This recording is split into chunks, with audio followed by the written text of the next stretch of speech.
que hay bastantes maneras, ¿no? Por ejemplo, hay enfermedades Dime una. infecciosas, Ok. por ejemplo, Enfermedades las que estamos infecciosas. viendo, de virus, bacterias, todo eso. Ajá. Hay las no infecciosas como diabetes, obesidad, hipertensión. Ajá. También estarían las enfermedades mentales, ¿no? Tipo depresión, esquizofrenia, ansiedad. Ok. Eh, También, bueno, creo que esos serían como que a grandes rasgos los que se me ocurren ahora. Ok. ¿Y Christopher, algún otro parámetro para, ya nos dijo Julián, de alguna manera el origen de, ¿no? Infeccioso o no infeccioso, así muy grueso, ¿no? Pues, bueno, ayer vimos igual que se pueden dividir, por ejemplo, las que son específicas de los hombres o las que son como zoonóticas que vienen o sea, vienen de animales y se pasan a los hombres. Y en el Ah, combate igual hablaba de otras que son como los accidentes biológicos. ajá. Igual cuentan. Ok, muy bien. Y, a ver, Sheila, Pues yo me acuerdo también otra. que podía ser clasificarse quizás por su duración o la evolución que tengan, por Exacto. ejemplo, si son Muy bien, agudas o crónicas. muy bien. Agudas o crónicas, o subagudas, prolongadas, en fin. O sea, tenemos un montón de maneras de clasificar. Ok, entonces vamos a ver la presentación de... Ah, no, pero espera, ahorita cuando dijeron lo de zoonosis, vamos a acabar de ver lo de la zoonosis, ¿verdad? Ok, voy a pasar la presentación. Voy a desaparecer. Voy a buscar la presentación de... Que estábamos viendo los tipos de parásitos, ¿verdad?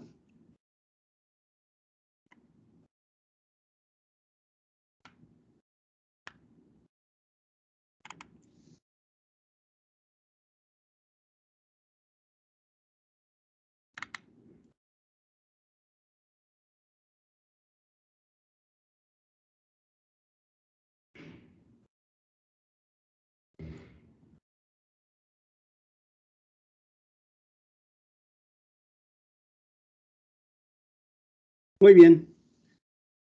José Limbert, Sí, doctor.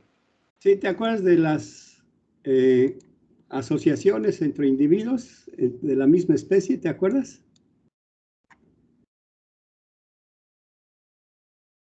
Asociaciones biológicas entre individuos de la misma especie. Entre mismas especies, no, doctor. No sé si se refiere a mutualismo y todo lo que vimos ayer. Sí, lo vimos ayer, pero mutualismo es entre diferentes. Entre la misma especie,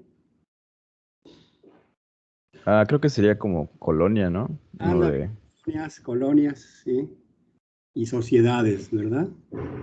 Y entre diferentes especies, ya lo dijimos, dijiste una,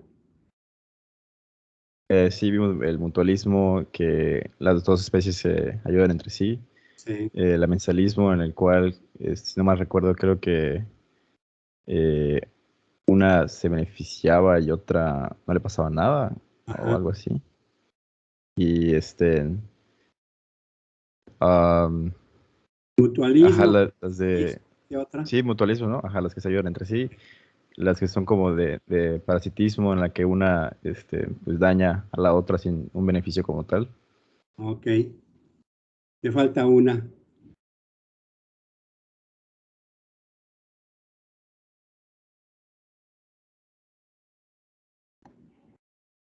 Carla,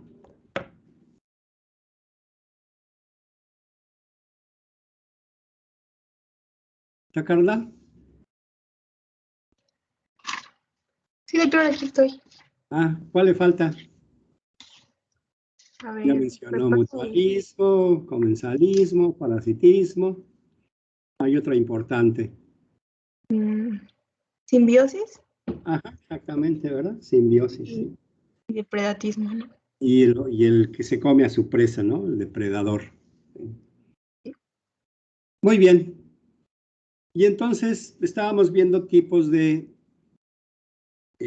para que haya parasitismo, uno es el hospedador y el otro es el parásito, ¿verdad? Entonces estamos viendo, ahora sí voy a compartir la presentación, que ¿ya están viendo?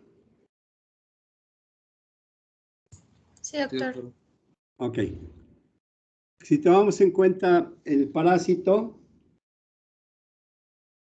entonces tenemos parásitos que se llaman monoxenos.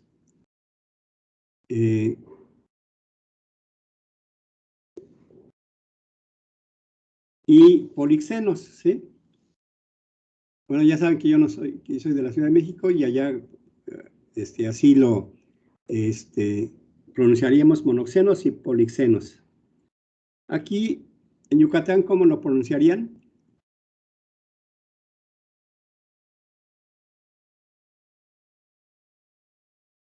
A ver, díganme. Pues le diríamos monoxenos y polixenos, porque la X tiene un sonido particular acá. Sí, ¿verdad? En el centro de la República, en otras partes, la X tiene es como CS seguido, ¿no? Monoxenos. Y aquí sería como SH, ¿no? Monoxenos, polixenos. Bueno, son detallitos de pronunciación. Bueno, el chiste es que los monoxenos son un solo huésped, son fieles a su huésped, y los polixenos o polixenos pues pueden tener uno o varios, ¿no? O muchos incluso. Y ya desde el punto de vista del hospedero, vimos el concepto de intermediario y definitivo, ¿verdad?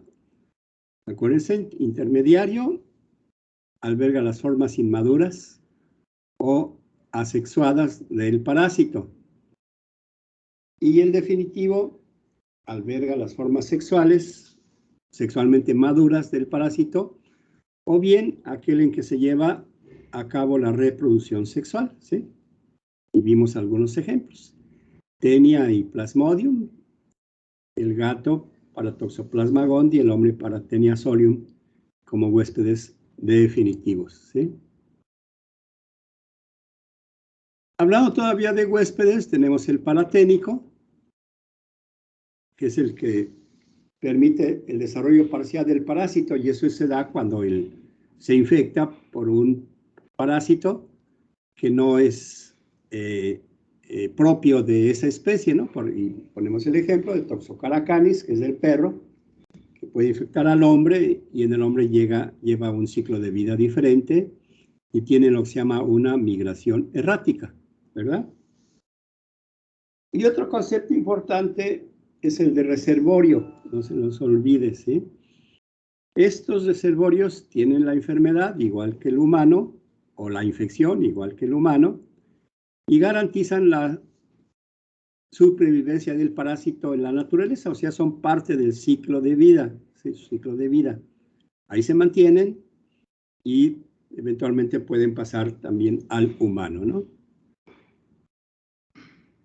Poníamos el ejemplo de las zarigüeyas, que aquí les llaman zorros, como reservorios de Trypanosoma cruzi, por ejemplo, ¿verdad? Y también pueden ser reservorios de Leishmania, por ejemplo, los roedores, algunos roedores, ¿sí? Y otro concepto importante que estábamos viendo es el de transmisor, ¿sí? O vector, básicamente vector, ¿sí? Es aquel también animal, generalmente no vertebrado. Generalmente los reservorios son vertebrados, generalmente. Y generalmente los vectores son invertebrados, ¿no? Generalmente son artrópodos, ¿sí? Y transmiten activamente al parásito, ya sea por picadura o por mordedura, ¿sí? Hay un montón de ejemplos, lo vamos a ver. Vamos a ver varias enfermedades transmitidas por vector, incluyendo dengue, paludismo, chikungunya, en fin.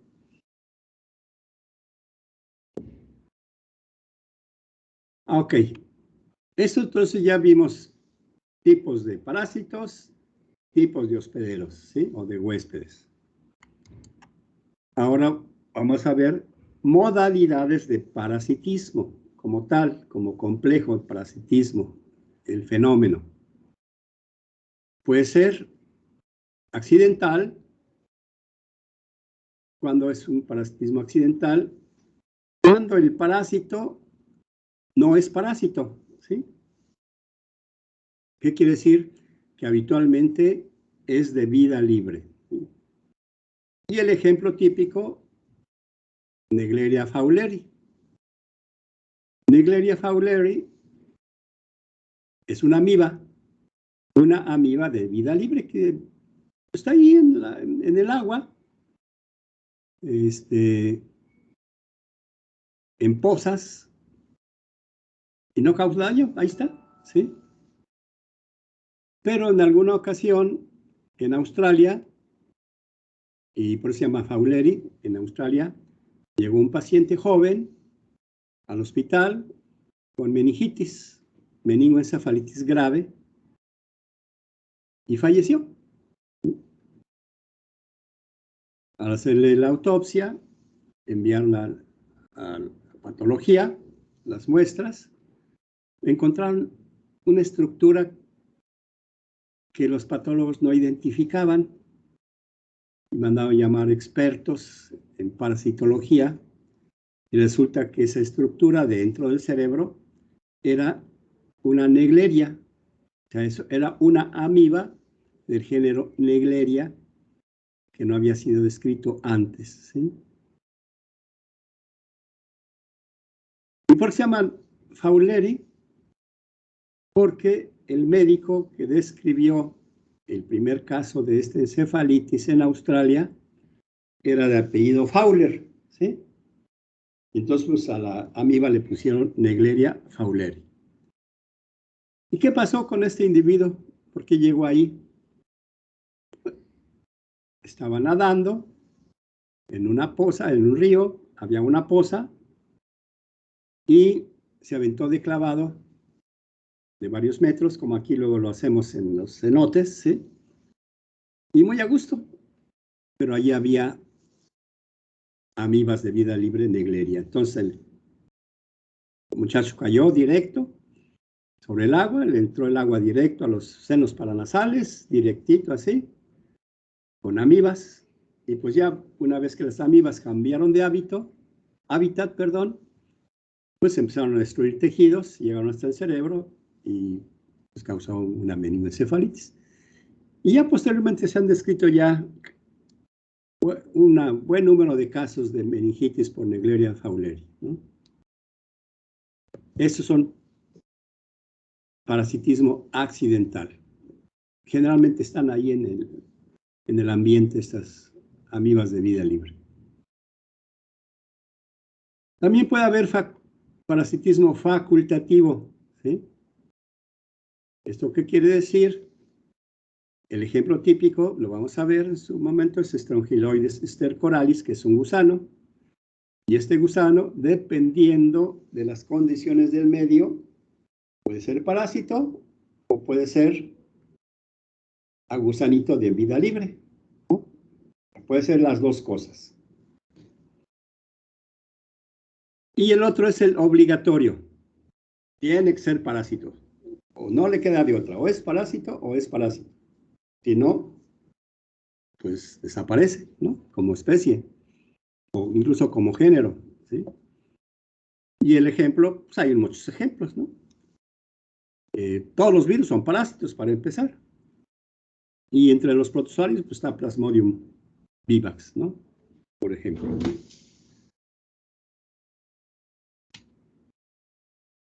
Ahora, otra vez clasificación. ¿Cómo clasificamos al parasitismo? Ahora, de acuerdo a la ubicación del parásito. Pues entonces es un ectoparásito o un ectoparasitismo, que es cuando el parásito se encuentra en la superficie del hospedero. Piojos, pulgas, chinches, ¿sí? Esos son ectoparásitos, ¿sí? En este caso, al proceso le llamamos infestación, ¿ok? cuando están por fuera. Y el endoparasitismo, pues como su nombre lo indica, el parásito está adentro, ¿sí? También histolítica, giardia, todos los virus, amibas, bacterias, en fin, y gusanos que están dentro, ¿verdad? Y eso se llama infección, ¿sí? No infestación, infección. En algunas ocasiones ustedes van a ver, en relación sobre todo con los gusanos, que dicen que está infestado de Ascaris. No, es infección, en este caso es infección, ¿sí? Ahora, también puede ser, está dentro del organismo, pero aparte de eso está dentro de la célula, entonces es intracelular. Ahí crece y se reproduce. Ejemplo, toxoplasma, vamos a ver, protozoario, triquinela, es un helminto, ya lo mencionamos en la introducción, pero que se mete a las células musculares, ¿verdad? Y de virus, pues todos, ¿no? Y de bacterias, pues hay un buen número de bacterias intracelulares, ¿no? Tuberculosis, Salmonella typhi, caso tifoidea, en fin. Y de hongos, pues también hay ejemplos típicos, ¿no? Ya vimos en la introducción que nos dijo Montserrat, histoplasma, por ejemplo, capsulatum, es intracelular. Entonces, también puede ser extracelular, ¿sí? Está dentro del organismo, pero no está dentro de la célula, ¿sí? Gusanos como tenia, protozoarios como giardia, no es celular. Bacterias, Helicobacter pylori, un montón también hay de bacterias, ¿sí? Que son típicamente extracelulares, ¿no? Y también puede ser errático, cuando el parásito, generalmente son gusanos, no se encuentra en su estructura o hospedero habitual, ¿no? Se han visto casos de Strongyloister coralis en el peritoneo, por ejemplo, pacientes inmunocomprometidos. Tienen una migración errática. Ok. Ahora vamos a ver otro concepto muy importante. Las zoonosis. Aquí les digo parasitarias, pero en general el concepto es el mismo. Zoonosis, ¿sí? ¿Qué es una zoonosis? Son infecciones y la enfermedad que produce,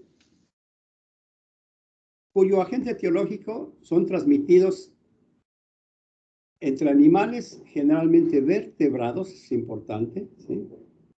Porque el mosquito, pues también es un animal, ¿verdad?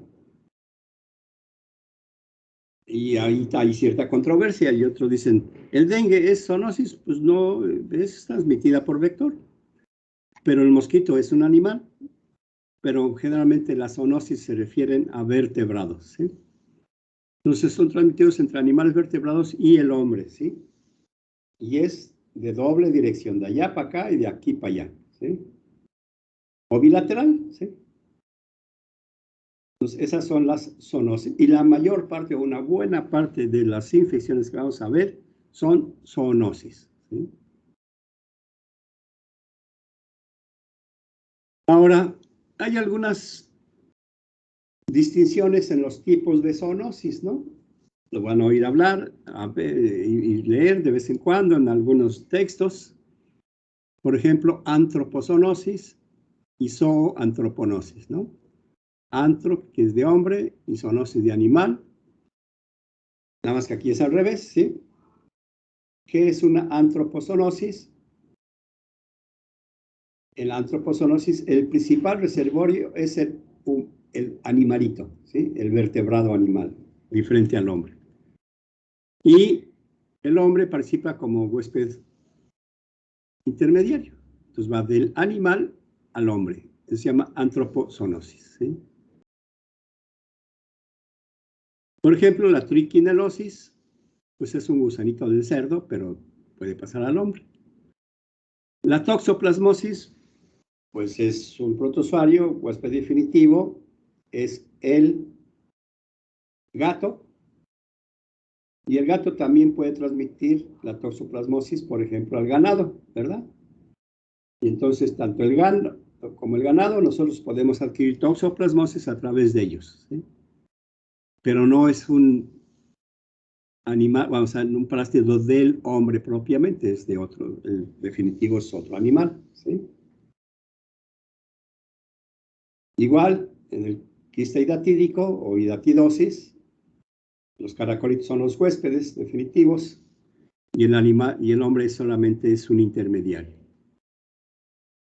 Y el otro concepto es al revés, zoantroponosis, ¿sí? En este caso, el hombre es el principal reservorio o hospedero y se lo pasa a los animales, ¿sí? El ejemplo típico, pues la tenia, el binomio tenia-cisticercosis. El hombre es el hospedero definitivo de la tenia y el hombre infecta al cerdito, ¿verdad? Y el cerdito se lo puede regresar.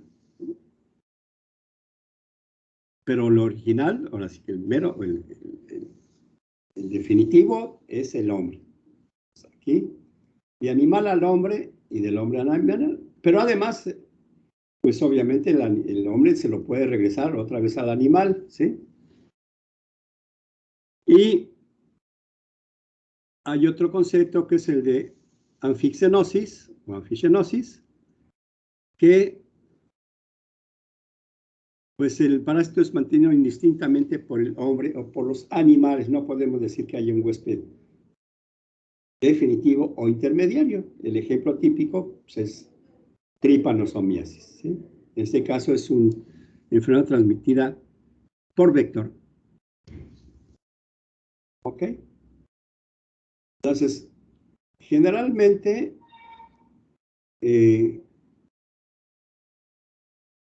la zoonosis puede ser nada más entre vertebrados, ¿sí? Antropozoonosis o antroponosis. Pero en algunas ocasiones hay un reservorio, es una zoonosis, un reservorio vertebrado, pero se agrega un tercer actor en el panorama, ¿sí? Y ese tercer actor, aparte del hombre y el reservorio, pues es un vector, ¿verdad? Entonces ya hay tres actores, aparte del parásito, ¿no? Que es el tripanosoma. Y eso ya está más complejo el problema, ¿verdad? Porque en tripanosoma existe el humano, existen los reservorios y existe un vector, que es el PIC, ¿verdad? Entonces ya se complica la cosa. Ahora, hay zoonosis directas y zoonosis indirectas, ¿sí? Pues su nombre lo dice, ¿no? Llega en forma directa, transmisión mecánica, o se transmite directamente por el contacto, o bien en forma indirecta. ¿Ok? Otro concepto, ciclozoonosis, ¿sí? Esta ciclozoonosis, para la transmisión del parásito se necesita más de un hospedero vertebrado, pero no de un invertebrado, ¿sí? De todos modos es zoonosis y a veces pueden tener varios, ¿cómo se llama? Las zoonosis pueden ser de varios tipos en un mismo parásito y hospedero. Por ejemplo, puede ser una antropozoonosis o una zoantroponosis y aparte es una ciclozoonosis, ¿sí?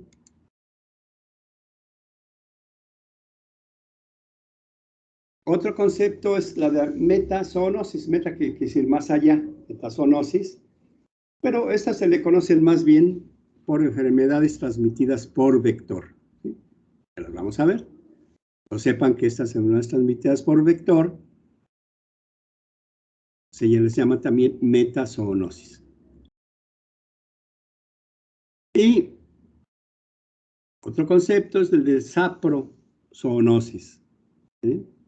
¿Recuerdan ustedes el término de bacteria? En bacterias, las saprofíticas, ¿sí? En esto, la transmisión del parásito participa un elemento no animal, ¿sí? El suelo, la materia orgánica, que se llama saprozoonosis. Y el ejemplo típico, pues son las geohelminthiasis, que vamos a ver en su momento. Ya vimos algunos gusanos que son helmintos, que son redondos y que requieren, para ser infectivos sus huevos cuando se excretan al medio, un tiempo X en la tierra para ser infectivos o infectantes. Y por eso se les llama geohelminthiasis, ¿sí? Típico, Ascaris lumbricoides. Muy bien, es lo que quedamos pendiente de ver en la anterior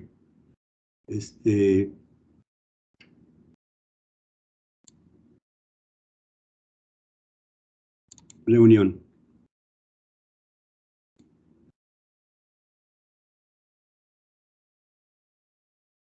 ¿Alguna duda o comentario? Esto fue para complementar lo que estábamos viendo ayer. ¿Nada?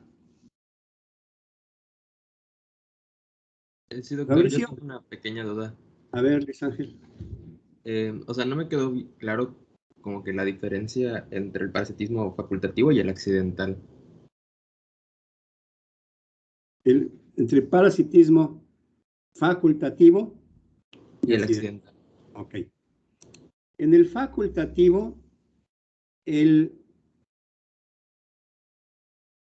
parásito tiene ya biológicamente la capacidad de ser de vida libre o de ser parásito. El ejemplo típico es Strongyloides stercoralis. Strongyloides stercoralis generalmente es un parásito que se transmite a través de los huevos de las larvitas que salen y el hombre anda caminando, lo vamos a ver en su momento, y esas larvitas que están en el suelo penetran la piel y tienen su ciclo de vida, lo vamos a ver en su momento. O sea, son parásitos generalmente.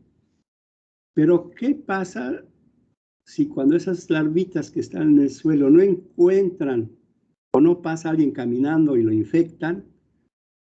Pues se vuelven de vida libre y no requieren a su hospedero para continuar su ciclo de vida como lo requeriría otro parásito, que si no se encuentra su hospedero, pues finalmente ahí está, ya no se sigue transmitiendo. Entonces, en este caso, el Strongyloides tiene esa capacidad, ¿verdad?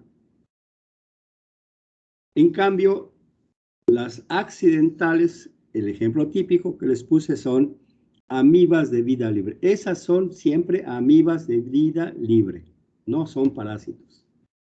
Pero que en situaciones muy especiales, como las que les platiqué, pudieran llegar a provocar enfermedad. ¿Por qué? Porque entran directamente, ¿sí? En el caso que yo les dije de un individuo que se echa un clavado ahí, pues entran directo hasta yo les dije, los senos paranasales. Entonces, esa puede ser una diferencia un poco sutil, pero es así básicamente. En el accidental, el organismo o microorganismo es de vida libre, generalmente. El facultativo es que el organismo en la naturaleza puede ser parásito o de vida libre, pero que con mucha frecuencia es parásito. ¿Sí quedó claro? Sí, doctor. Ya, muchas gracias. Muy bien.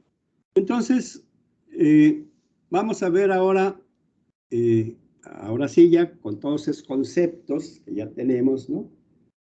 Pues tenemos la bacteria, tenemos el virus, tenemos el hongo, tenemos el gusano,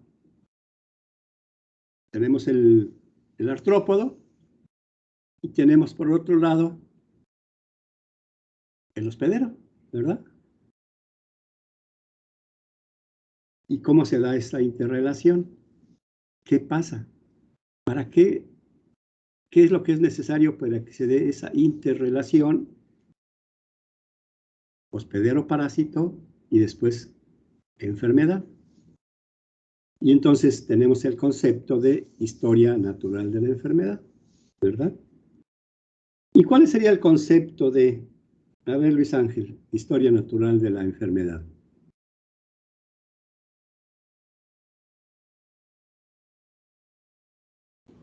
Sería como el proceso, o sea, como los acontecimientos, ¿no? Que van como que el primer contacto con el agente causante de la enfermedad hasta la evolución de dicha enfermedad, ¿no? Y pues se divide pues, en los periodos prepatogénico y patogénico. Ok. Muy bien. ¿Alguien más quiere agregar algo?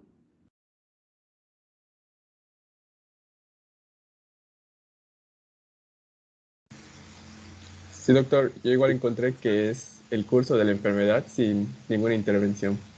Esa es la historia, vamos a decir, natural de la enfermedad, ¿verdad? ¿Qué nos sirve de modelo para actuar, verdad? ¿Alguien más quiere agregar algo o comentar algo? ¿No? ¿Fabricio?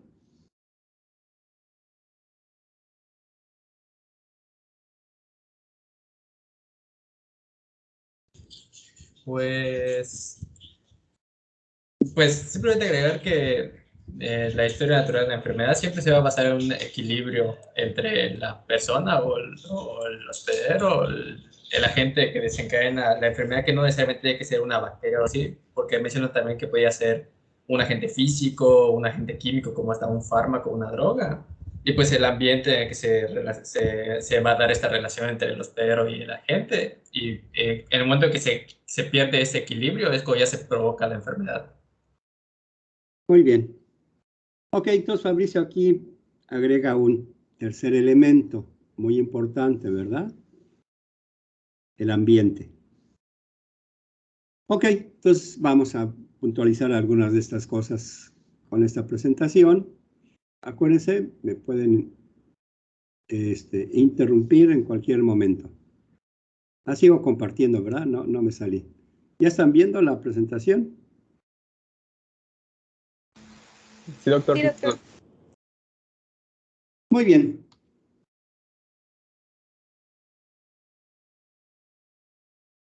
Entonces, lo que les pregunté al principio, el concepto de salud. Este es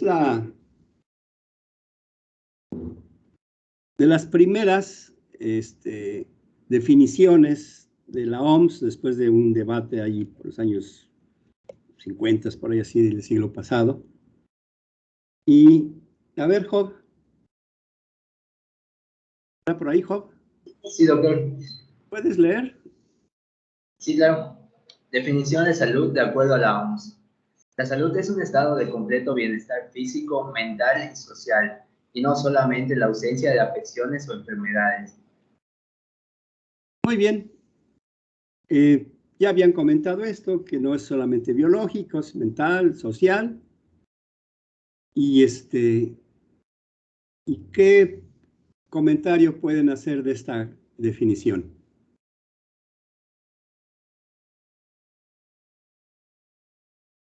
Pues bienestar en realidad es una palabra muy ambigua. De hecho, leí una discusión donde mencionaban que se tuvo que... Perdón, acuérdense de identificarse porque como no los Sí, estamos viendo. perdón, doctor. Soy María Teresa. Ah, María Teresa, ok, vas Sí. bien, adelante. Bueno, comentaban que bienestar era un concepto muy ambiguo. Entonces, porque bienestar podría ser o sea, el ejemplo que ponían era, un adicto puede sentir bienestar al consumir su droga. No significa que sea algo bueno o algo benéfico, ¿no? Sí. Entonces, este concepto, la OMS añadió a la definición algo que era la posibilidad de realizar una vida social y económicamente productiva. O sea, empezaron a cambiar como que partes de la definición.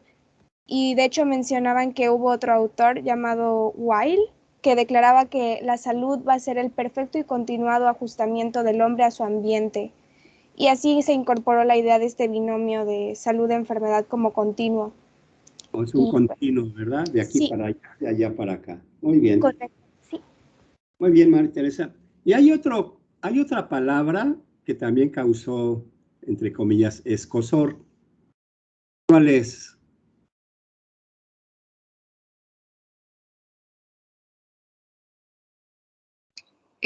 Doctor, yo leí que era la palabra completo. Completo, Soy Dara. exactamente, completo. Si ustedes ven, sigue, acuérdense identificarse. Soy Dara. Sí decían que porque la palabra completo era algo irreal. Ajá. Y bueno, yo entendí que pues cada quien, o sea, cada persona es un mundo, ¿no? Entonces, unas personas pueden, bueno, no sé, siento que se relaciona igual un poco con la palabra bienestar, porque pues para lo que alguien, o como alguien se siente bien o completo en su estado físico, por ejemplo, puede ser que para otra persona no. Bueno, no sé, así lo comprendí yo. Muy bien. Sí, no, tienes mucha razón. Es un estado, para empezar, completo bienestar, ¿sí? Si ustedes ya tienen esta definición, ¿cuántos individuos sanos habría en el mundo? Pues muy poquitos, ¿verdad? Completo bienestar físico, mental y social, pues van a tener examen y se ponen estresados, pues ya no están en estado completo de bienestar, ¿verdad? Entonces, fue muy cuestionada esta definición, pero en su momento tuvo mucha importancia porque en su momento integró los aspectos físico, mental y social, que antes básicamente se referían a lo físico-biológico, ¿sí? Y bueno, mental también tiene que ver con lo biológico, ¿no? Pero excluían mucho lo social, ¿no? Social y todo, ¿sí? Entonces, va mucho más allá. Y la otra cosa, lo de completo, ¿no? Pues está canijo, ¿sí? Entonces, pues han salido otras definiciones, ya las mencionaron, María Teresa, algunas otras, hay un montón, pero y todas tienen un poco en común la primera definición de la OMS, ¿no? Como que es el punto de partida, ¿sí? Finalmente también sigue siendo bienestar, algo muy importante, ya lo mencionó María Teresa, capacidad de funcionamiento, ¿sí? Eso es muy importante, ¿sí? Hay un nivel funcional del organismo, a micro y macro, entonces aquí se incluye mucho lo social, ¿sí? Y bueno, pues hay un montón ahora sí, de conceptos de salud, ¿verdad? Además, salud física, mental, social, ya lo dijimos, salud sexual, salud alimentaria, ¿sí? Hay el concepto de seguridad alimentaria, por ejemplo. Salud ambiental, ¿verdad? Está de moda, ¿sí? Salud familiar, en fin. Salud laboral es muy importante. Entonces, el concepto es muy, muy amplio, ¿sí? Y entonces, pues la contraparte, enfermedad, ¿verdad? Y ya lo mencionó María Teresa. Una palabra muy importante, equilibrio. Se rompe el equilibrio. Creo que para mí es el quid del asunto. Hay ruptura del equilibrio, de cualquier tipo, físico, mental, social, emocional, todo lo que tenga. Y esto va a dar un funcionamiento inadecuado en cualquier nivel, ¿verdad? Yo creo que el concepto y la palabra clave aquí es equilibrio, se rompe el equilibrio, ¿sí? Y hay otras definiciones que, pues como muchas más son muy buenas, otras nos pudieran parecer malas, ¿no? Como esta de abajo, curso que siguen los eventos que caracterizan los procesos patológicos, o sea, como definición dentro de la definición, pues como que no, ¿verdad? Hay algunos otros, el de Newman, no se satisfacen las necesidades y hay un estado de inestabilidad y gasto de energía. Y Virchow, que es el padre de la patología, contemporáneo, por cierto, de Roberto Koch, ya hablamos de él, pues se puso poético, ¿no? Y dijo que la enfermedad es la vida misma en condiciones anormales. ¿Ven? Del siglo XIX. Y entonces ya tenemos aquí el concepto, se rompe el equilibrio, ¿sí?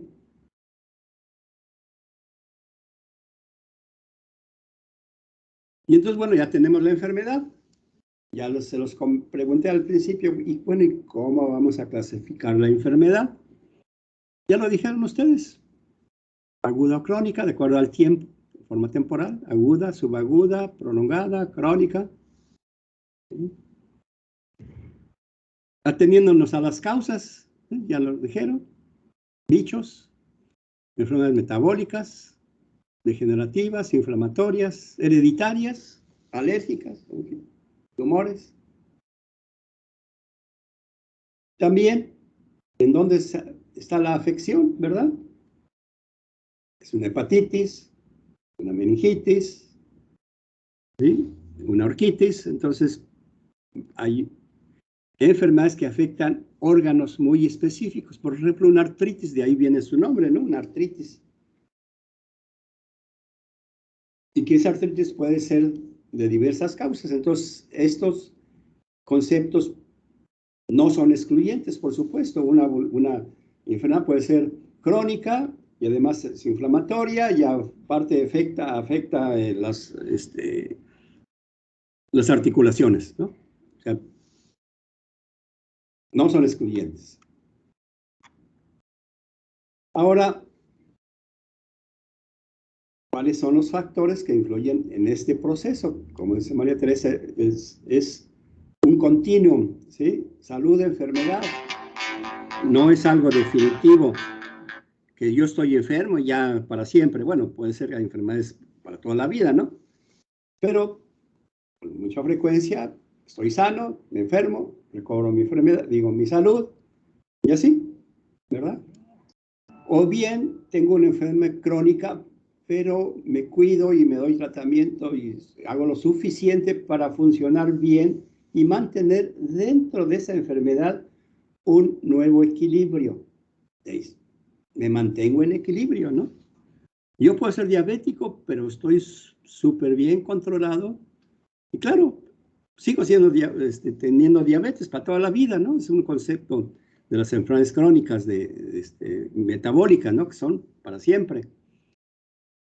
Pero puedo estar funcionando como organismo adecuadamente, ¿verdad?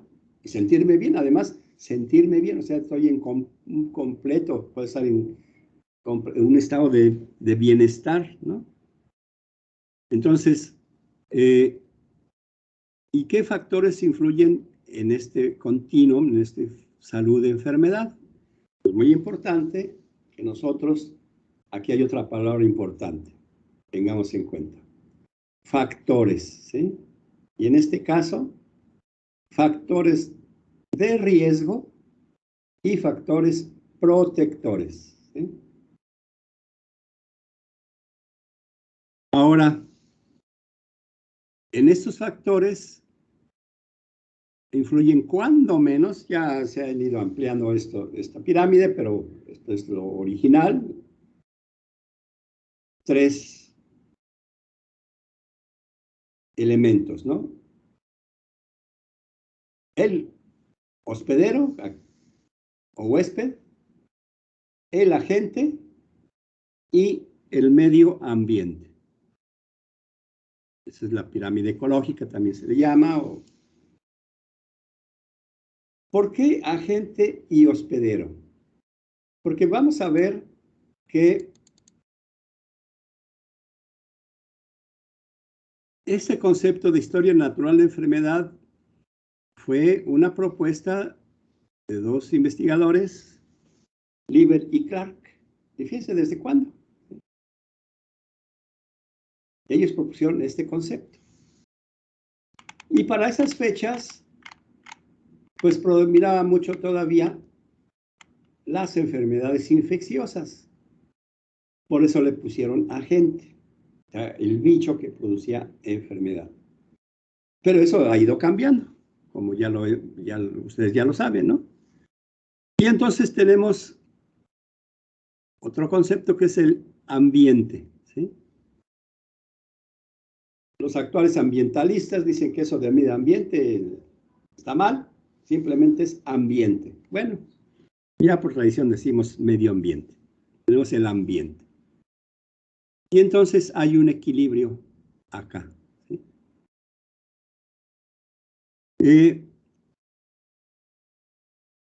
Nos decían que es este concepto de historia natural de enfermedad empieza desde que hay la infección y se va instalando el proceso, ¿no? Pero no, este concepto va más allá y es antes de, y es donde está aquí el medio ambiente, ¿sí?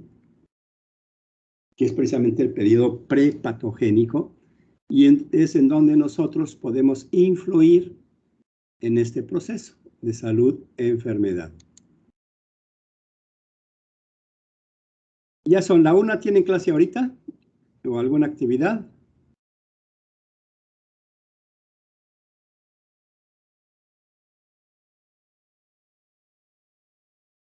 Carla, José, Fabricio, Clara, Jimena. Pues al menos yo no, doctor. No sé los demás. Bueno, más bien dígame, ¿alguien tiene alguna actividad ahorita?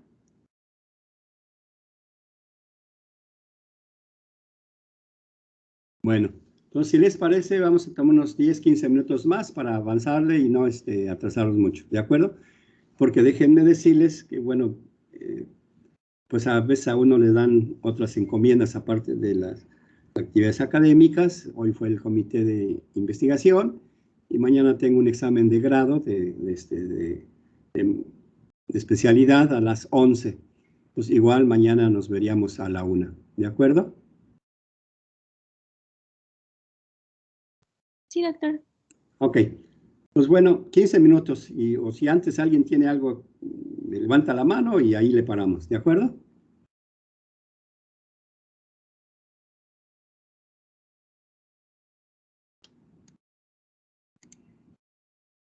Muy bien. ¿Ya ven otra vez la presentación? Sí. Ahora, entonces les decía esto de la gente, pues ya se quedó, ahí ya se quedó. ¿Sí? Entonces, este agente puede ser un organismo, ¿sí? Chiquito o grandote, ¿sí? O también puede ser una sustancia, ¿sí? Química o física, y que puede causar daño a una persona o un animal, ¿no? Desde la gente. Ahora, como ya vimos, puede ser físico, puede ser químico, biológico o psicológico. ¿Sí? Es un elemento, ¿sí? Agentes biológicos, pues ya ustedes ya los conocen, ¿no? Ya desde la prepa los han visto, en la secundaria a lo mejor. Agentes biológicos, desde la primaria incluso. Agentes biológicos, pues como son los que ya vimos ahorita, ¿no? En la introducción.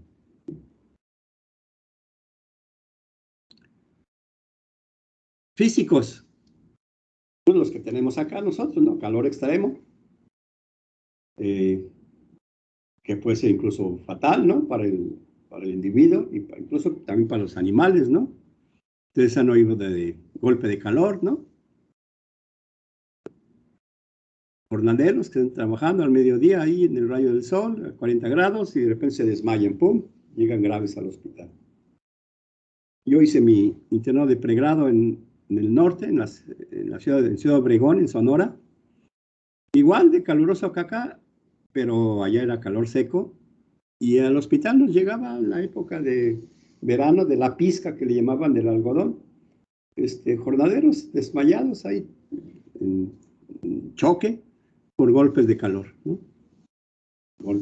Calor extremo. Frío extremo, pues es el otro, ahora sí que el otro extremo, ¿no? Los extremos son malos, ¿no? Incluso en el clima. Humedad extrema también. Aquí en Mérida, en Yucatán, tenemos una humedad muy alta generalmente. A veces prácticamente estábamos respirando agua. Agentes físicos, como las radiaciones. Agentes químicos, pues todos igual, ya los conocen. Polvo, rocíos, humos, gases, vapores, o bien sustancias que incluso pueden ser medicamentos, ¿no? ¿Verdad? Y que pueden ser estos exógenos por ingestión, inhalación o por contacto, o endógenos en alteraciones metabólicas, ¿verdad? Es otro. También la genética influye acá, por supuesto, ¿verdad? Anomalías metabólicas, ¿sí? Ustedes han oído hablar, ¿no?, de la fenilcetonuria. Una mutación muy puntual provoca alteraciones enzimáticas y una enfermedad que si no se maneja bien puede ser incluso fatal. Puede haber también agentes mecánicos, que serían físicos, ¿no? Armas de fuego, de fricción, estiramiento, en fin. Pues también causan problema en el individuo, ¿no? Agentes sociales, estados de guerra, economía, pobreza, violencia intrafamiliar, accidentes, es que va de la mano con los agentes físicos, pero que dependen mucho de condiciones sociales, ¿no? Ya saben, por ejemplo, en el adolescente, las causas de muerte, pues unas principales son accidentes, y otra es la violencia, ¿verdad? O sea, van cambiando las causas de muerte en las etapas de la vida. Ustedes ya vieron las características de desarrollo del niño, como en las primeras etapas, las causas de muerte de un recién nacidito, de un preescolar, de un escolar, de un adolescente, pues van variando, ¿verdad? Y ya en adolescente son muy importantes estas de violencia, ¿sí? Y la guerra, ¿verdad? Y con nosotros, de alguna manera, o no de alguna manera, somos afortunados de no haber tenido o no tener hasta el momento una situación de guerra, ¿no? Ya sea interna, así como tal, o externa, ¿no? Como lo que están sufriendo ahorita en Afganistán, las que tuvieron en Serbia y Croacia en su momento, que era terrible, en fin. Es algo, pues que a veces uno no se puede ni imaginar, ¿no? El estado en que viven esas personas en un estado de guerra. Muy bien, entonces ya tenemos el agente, ahora el hospedero, ¿sí? Igual, se llama hospedero, igual, como les decía, porque este concepto fue cuando había muchas enfermedades infecciosas. Entonces el hospedero es el que era, ahora sí que está afectado por el agente infeccioso, ¿no? Y el hospedero, pues, es donde se aloja o desarrolla el microorganismo en caso de infecciones, ¿sí? Que precisamente nosotros vamos a ver enfermedades infecciosas, ¿no? Ahora, este hospedero tiene ciertas características y obviamente que influye la herencia, la inmunidad que va de la mano con la herencia, el grupo étnico que va de la mano con herencia y con inmunidad, edad, género, que pues también obviamente va de la mano con herencia y genética.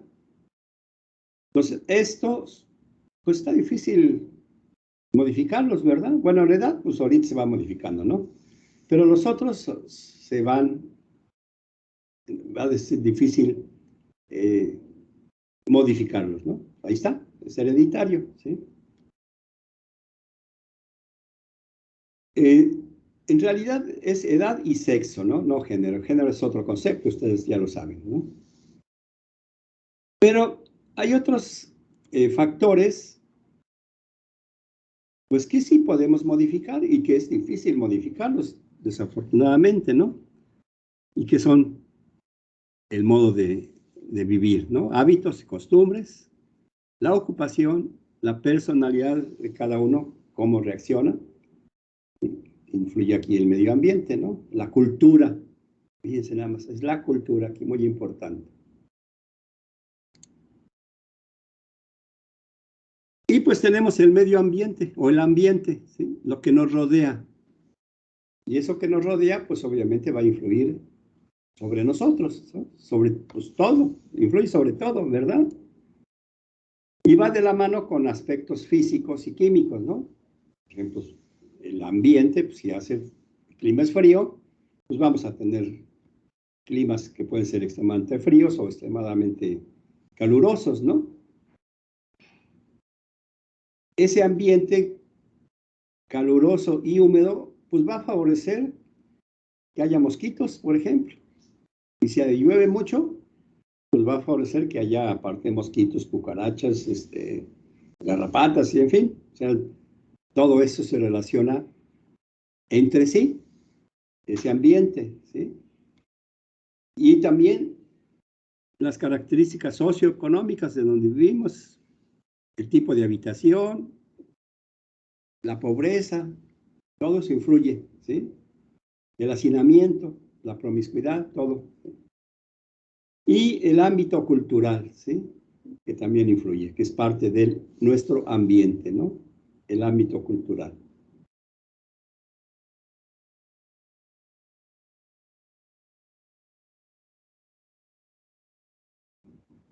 Por ejemplo, a nivel religioso, algunos grupos religiosos, como los de Jehová, que no aceptan transfusiones sanguíneas,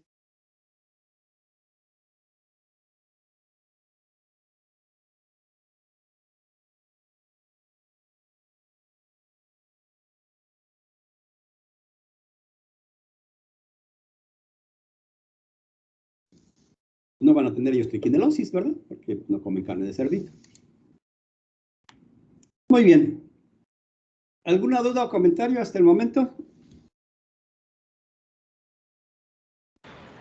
No, todo claro. Bueno.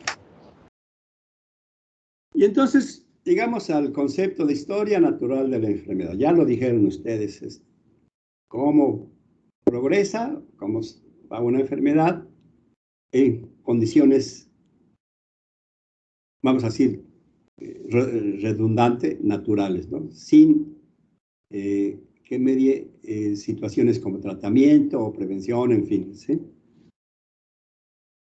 Entonces, Lieber y Clark propusieron en este ambiente, en este escenario de enfermedad, dos periodos, que ya ustedes lo mencionaron.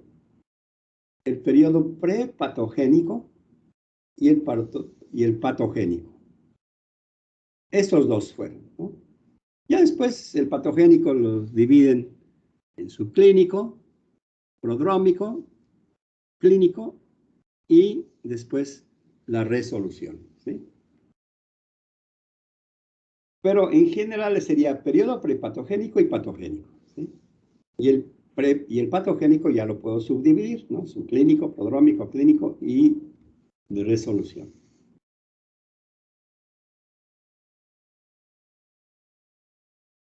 Ahora,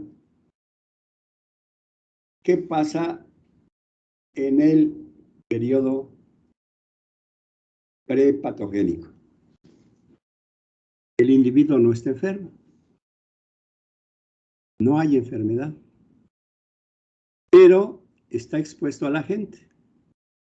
Y en un ambiente X y con unas características propias del individuo X, ¿no? Entonces, puede tener mayor o menor predisposición a enfermarse, ¿verdad? Cualquiera que sea el origen, infecciosos o no infecciosos. ¿Sí? Ahí está. Ahí están todos los elementos que les dije, que están en equilibrio y que el individuo pues mantiene la salud, ¿verdad? Todos estos se pueden romper, empieza la enfermedad. Pues todo eso es periodo prepatogénico. Por eso entonces la historia del programa de enfermedad empieza desde antes, desde la predisposición. Y estos son factores de riesgo, ¿sí? Y entonces, si se rompe el equilibrio, entonces ya viene el periodo patogénico, que como les dije, lo dividen en la etapa preclínica, también se le conoce como periodo de incubación en enfermedades infecciosas, y luego el horizonte clínico, y empieza a manifestarse, y finalmente la resolución. ¿Y cómo se resuelve? Pues una resolución completa, pero puede ser que queden secuelas, incluyendo invalidez, o incluso puede haber muerte. Ahora, ¿qué podemos hacer nosotros? Esta es la historia natural, ¿sí?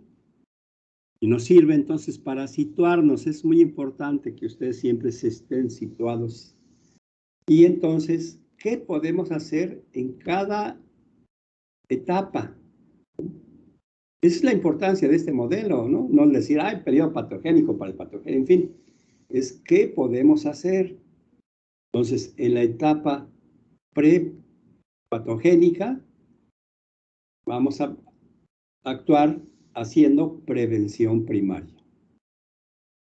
¿Y cuál es el objetivo de esto? Pues que el individuo no se enferme. Pero nos falla esta prevención y entonces hay enfermedad. ¿Qué podemos hacer en esta etapa? Prevención secundaria. ¿Ya nos falló la primaria? Vamos a hacer la secundaria. Y esta prevención secundaria, pues también nos falla y el paciente queda con secuelas o invalidez, o falleció, pues ya nos falló, nos fallaron los 3 niveles de prevención.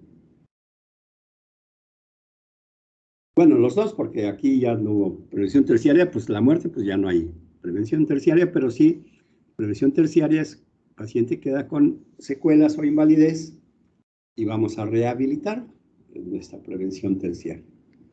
¿Ok? ¿Qué sería lo ideal? Pues quedarnos aquí, ¿verdad? Ya de hace mucho tiempo, lo mejor es prevenir. Ya es un dicho ya clásico, ¿verdad? Es mejor prevenir que lamentar, ¿verdad? Y entonces, en este modelo, aquí nos vamos a situar más, tenemos el periodo prepatogénico, ahí tenemos los 3 elementos, el individuo, el agente y el ambiente, ¿sí? Y entonces, ¿qué tenemos que hacer? Prevención primaria. ¿Y cuáles son los elementos grandes de la prevención primaria? Promoción de la salud y por otro lado, agregado además, adicionalmente, no en vez de, es además de protección específica. Esto es lo ideal que debíamos hacer. Y entonces, pues vamos a hacer énfasis en promoción de la salud. Ustedes ya llevaron una asignatura que se llama Educación para la Salud. ¿Estoy en lo cierto? Sí, doctor. Ok. Entonces, ustedes ya saben muy bien que promoción de la salud engloba a la educación para la salud, ¿sí? Educación para la salud es parte de promoción de la salud. Entonces, ustedes de una vez tomen en cuenta que desde ya van a ser o son o deben ser promotores para la salud. Y dentro de esos promotores, educadores para la salud, ustedes ya saben cómo diseñar incluso un programa, por ejemplo, de educación para la salud. Por ejemplo, tenemos aquí ejemplos en la unidad de investigación donde estoy, en una escuela, se fue a dar un taller sobre cómo prevenir enfermedades transmitidas por vector a los niñitos, ¿sí? Dengue, chikungunya, en fin. Eso es educación para la salud, porque esos niños van a llegar a sus casas y van a educar aparte, además a sus papás, y van a ser, aparte de educadores, promotores para la salud. Entonces es muy importante y ustedes deben tomar en cuenta que ya deben ser promotores para la salud. En cualquier especialidad, en cualquier ámbito que se encuentren, promotores para la salud y educadores, ¿sí? Siempre lo decimos y lo hacemos así casi como de cajón, ¿no? Pero hay que realmente llevarlo a cabo y al inicial, pues a nuestro nivel, que puede ser la misma familia, la escuela donde estamos, los compañeros, en fin, a nuestro nivel, ¿sí? Y ya después, depende de dónde estemos, lo vamos ampliando nuestro ámbito de acción, ¿no? Y entonces, por otro lado, además, tenemos protección específica, en donde se incluyen acciones que van a proteger contra ciertas enfermedades. Les doy un ejemplo de una vez, dengue, ¿no? Programas contra el vector, ¿no? Descacharrización. Bueno, es parte de una protección específica porque va, aunque podríamos decir que es parte de promoción para la salud y educación, pero va dirigida específicamente contra enfermedades transmitidas por vector, ¿verdad? Pero aparte de esta protección específica así de promoción y educación, pues tenemos algo importante que ustedes todos ya saben, ¿verdad? La inmunización, ¿sí? Y este tipo de protección específica puede ser activa o pasiva. Pues ya lo saben, ya lo vieron en Inmuno. ¿Cuál es la activa? Vacunas, ¿verdad? ¿Cuál es la inactiva?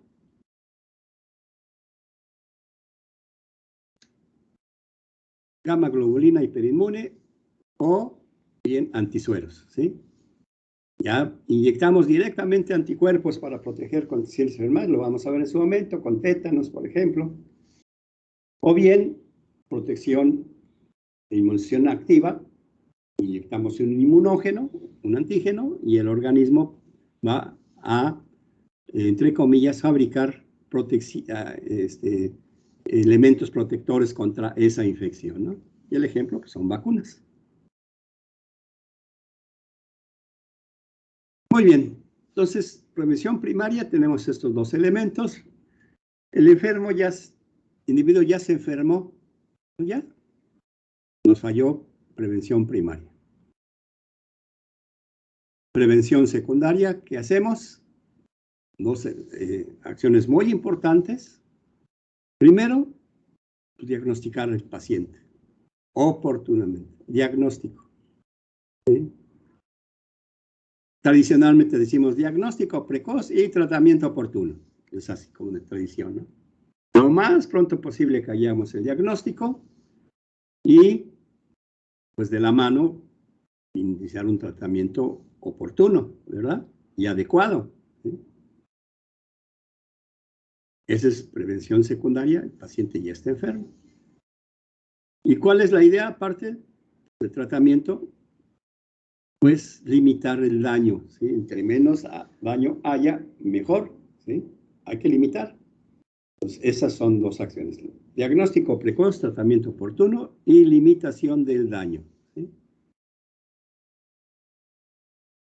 Si nos falla,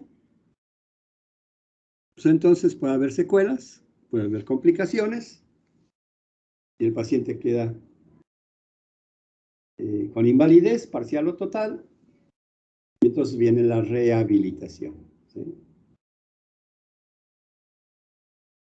Puede ser que el individuo se pueda reintegrar completamente, puede ser que no, a la sociedad, puede volver a trabajar, puede ser que no. Si es niño, puede ser siga un desarrollo lo más cercano a la normalidad, puede ser que no. Y ya va a depender de las características y del daño que se haya producido. Muy bien, este es un formato que les voy a pedir yo que lo hagan, lo pongan en cada presentación que ustedes hagan, por ejemplo, amigdalitis, le van a poner un formato de historia natural de la enfermedad del problema que ustedes vieron, ¿sí?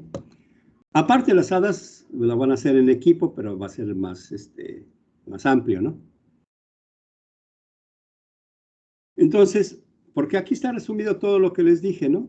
El periodo prepatogénico, aquí está la interacción del hospedero, el agente, el ambiente, la prevención primaria con sus dos ramas, promoción para la salud, protección específica, y después viene el periodo patogénico con esta línea que separa, con esta línea que separa el horizonte clínico y el subclínico, ¿verdad? Con diversas etapas. El subclínico y el clínico también con diversas etapas. Y como en este periodo patogénico tenemos prevención secundaria, con lo que yo les dije, diagnóstico precoz, tratamiento oportuno, limitación del daño y después ya en la resolución, rehabilitación, ¿sí? Puede ser que el paciente se recupera completamente, depende de la enfermedad, que no requiera rehabilitación y que se cure completamente, ¿no? O puede incluso ser que el paciente fallezca, ¿sí? Hay algunos ejemplos de diferentes historias naturales de la enfermedad, ¿no? Hay unas que, pues, finalmente se autolimitan, ¿no? Y lo que tenemos que hacer es un diagnóstico y un tratamiento oportuno, ¿sí? Hay otras que incluso sin tratamiento se van a curar, una gripa común y corriente. ¡Pum! El paciente se enferma, tiene periodo de incubación, le da gripa, catarrito unos días, algo de fiebre, y sin tratamiento se cura. No requerimos esto. Entonces, cada enfermedad tiene su historia natural de la enfermedad, pero debemos saber que esta gripa, en ocasiones, aunque sean poquitas, puede complicarse, ¿sí? Y puede dar sinusitis, o puede dar otitis, o puede dar meningitis. Entonces, todo esto lo tenemos que saber, ¿sí? Y valorar, ¿sí? O bien, hay enfermedades como la rabia, que o lo hacemos acá o lo hacemos acá, ¿sí? ¿Por qué? Porque una vez que un paciente diagnosticamos rabia, hagamos lo que hagamos, el paciente va a fallecer. Entonces, ahí sí nos tenemos que centrar en el periodo prepatogénico, en prevención primaria. El paciente no le puede dar rabia, si no se muere, ¿verdad? Entonces, tenemos que individualizar también, entonces, el tipo de enfermedades. Son diferentes, toda su historia natural. Muy bien, ya es la 2:30, ya es hora de ir a comer. Vamos a continuar la próxima sesión, o sea, mañana. Voy a subir esta presentación, revísenla. Ya subí las otras presentaciones para que las sigan revisando y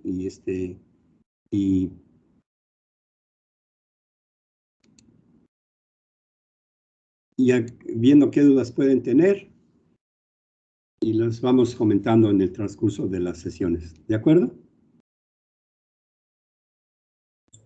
Sí, doctor. Muy bien. ¿Algo más que quieran agregar? No, doctor. De mi parte, no.